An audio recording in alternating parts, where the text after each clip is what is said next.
A man who revolutionized the position of tight end, Hall of Famer Kellen Winslow, Sr. here with us at 365 Sports Radio Row, here with Southern Recipe Small Batch, Past the Pigskin.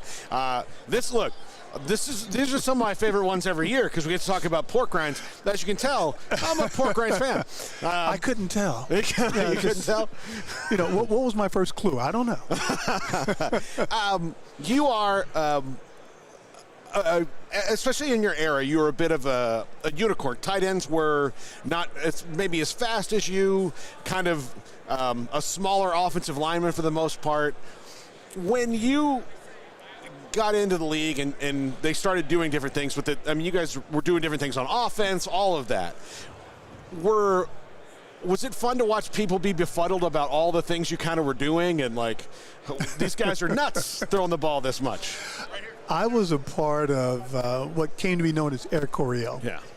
Coach Don Corel, who just got into the Pro Football Hall of Fame last year, you know, long overdue, changed the game of football. Mm-hmm. When one night in a meeting he decided that, well, we can take out the fullback and we can put this rookie tight end that they drafted, moved up in the draft to get him on the field, and he can do some of the things that the fullback does.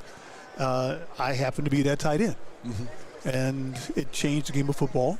And it's not because of I was this talent that had never been seen before in the National Football League. It was just that talent that other people had was now being used in that fashion. Mm-hmm. So I kind of, I don't cringe. I take, I'm humbled by the fact that people say you changed the position. Mm-hmm.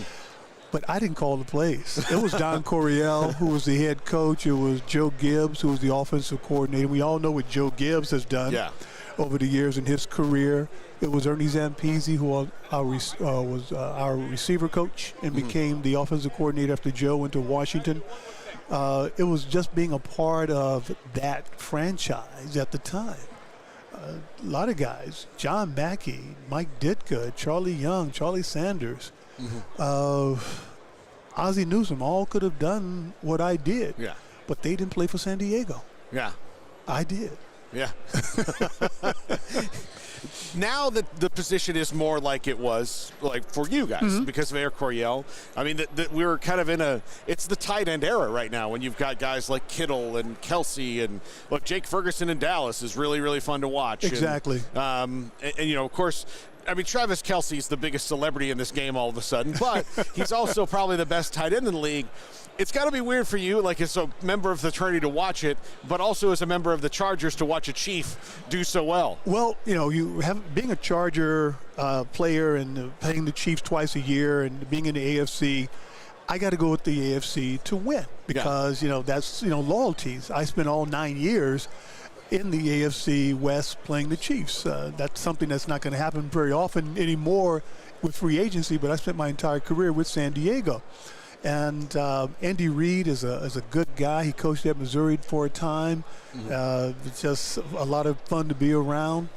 And yeah, I love watching Patrick play.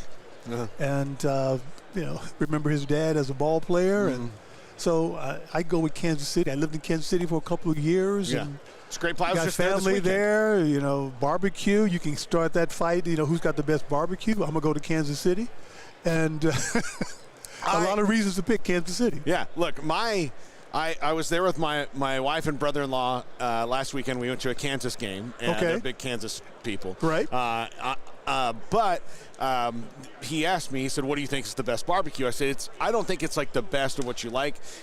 Certain things are better in certain places. That's true. Because they focus on them different. Like in Kansas City, the burn like nobody does burn ends like Kansas City. Exactly. Yeah. You know, Texas, we do brisket really well. You know, that's our kit thing maybe. And then everybody's ribs are different, so it just depends on your personal taste, right? So, that's true. Yeah. So that's of course the St. Louis short ribs. You know, you can get those. Yeah, absolutely. The baby backs there. Your alma mater, Mizzou, had a fantastic year this year under Eli Drinkwitz. Yes, they did. Well, yes, they did. Yeah, and it feels that, look, they've got a big anonymous donation coming in for their stadium now that's going to help that. What's it like to see your alma mater start to put the pedal to the floor a little bit and try to win again? What was it, 3 years ago that they finished the end zone project? Yeah. The facility project, and that was needed in order to compete in the SEC. They rank players from 1 through 5 coming out of high school. Without that facility, we were not able to draw a 4 and a 5. Yeah. We were able to get a 2 and a 3. But we were playing Georgia, we were playing Alabama, we were playing LSU, that as a class of 85 D1 players probably averaged a 4 at some of those schools. Yeah. So getting that facility and being able to have that as a showpiece, and this is where you're going to work every day in order to reach your goals academically and athletically, really helped Missouri become more competitive. So let's talk about Pass the Pigskin and the Gridiron Greats Fund. It's a nonprofit, and Rudolph Foods has backed it. I've talked to Mark. Mark is a great, unbelievably great guy. He played football in high school. Yeah. He told me about that last night. Yeah. He's a big SMU guy. Big SMU guy. Yeah. He told me about when he played against Billy Sims in high school. Yeah. And he realized that he's not a D1 he's not a D1 football player because of the way Billy Sims played. I have a similar story about Edgerrin James. Exactly. The guy ran right through me, and I knew at 15 years old. You know what? I'm gonna play this couple years out. We all have to know what what was it? Clint Eastwood in Dirty Harry. A man's got to know his limitations. Yes. Yes. I'm paraphrasing on that one. Yeah. Yeah, absolutely. So, what brought you involved with Gridiron Greats and well, Mike Ditka, has been doing this for a number of years during a time when the NFL and the NFL Players Association could have been doing a better job or should have been doing a better job in providing benefits for players who had retired, and taking care of them. So Mike Ditka, being who he is, being a leader, stepped up and said, we're going to start this and we're going to put together this fund and we're going to find a way to reach out to those individuals who have fallen through the cracks and make sure that we can help them. And that's what's been going on for the last 20 years. The Pork Rind folks have been involved the last 15 years, I do believe, in making Coach Ditka's foundation work. Yeah, I've been to the party that they've thrown, and it's always great, and it does. I think people assume that football players always had a bunch of money, or they keep a bunch of money, or they always had health insurance, and it's only recently the case that the money's good, the health insurance is there for. I mean, you guys had to fight for years. For years to get the health insurance. For years we had to fight for free agency, and then for years we have to fight for post-career benefits.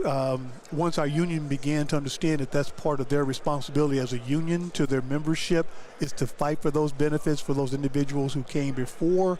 Some emphasis was put on that and some pressure was put on to make those things happen. I'll give you an example. I retired in 1987. 87 was my last year. 30 days after I retired, I paid a COBRA bill of $1,800 a month. That's insane. But because that's the way the system works. Yeah. Of course, the Chargers had great insurance, and me not knowing much about insurance, I quickly got a broker and worked my way off of that COBRA program. But that's what happened 30 days after I retired. But you also, you retired, and you may not have a job right away. Even if you're planning to have a job, you might need some all these things. You may not have a job. You may have a job with decent benefits. I went to law school. Yeah. After I retired, I took a year off playing golf, and while I made those COBRA payments, and then I went to law school, and then found insurance through another method. But you just become that average guy. No longer can you just, the doctor doesn't come to you because you're in the locker room, or if it's the podiatrist or the urologist or whatever specialist it is that comes to orthopedist to come to the locker room. I had to go make an appointment and go sit in the waiting room to see that doctor because I was no longer a member of that organization. So it's a lot of life changes that you go through, and a lot of guys have dealt with anxiety, dealt with abuse of alcohols or drugs, depression, and have fallen through the cracks as far as what needs to be done to have a great post-career after playing in the National Football League.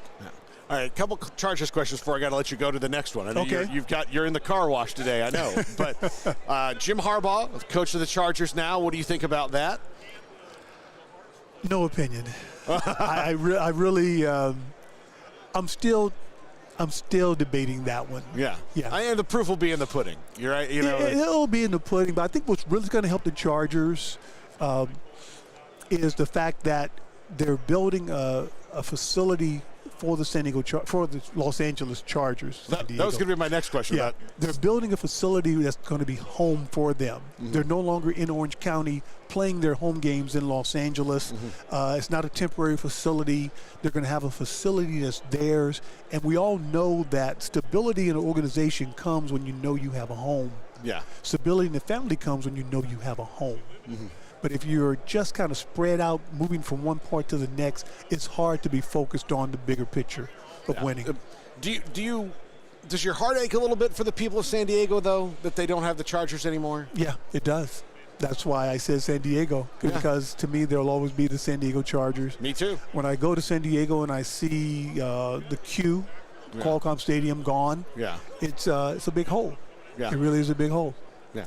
Kellen Winslow, Sr. here with us, NFL Hall of Famer, past the pigskin. It's been an honor meeting you and talking to you. One of my, I'm pro tight end and fullback. I miss the fullback. I love tight ends. It's the second tight end. Yeah, it's exactly. the fullback. Yeah, absolutely. Well, thank you so much for being here. Bet. That's Kellen Winslow, Sr. here with us on 365 Sports.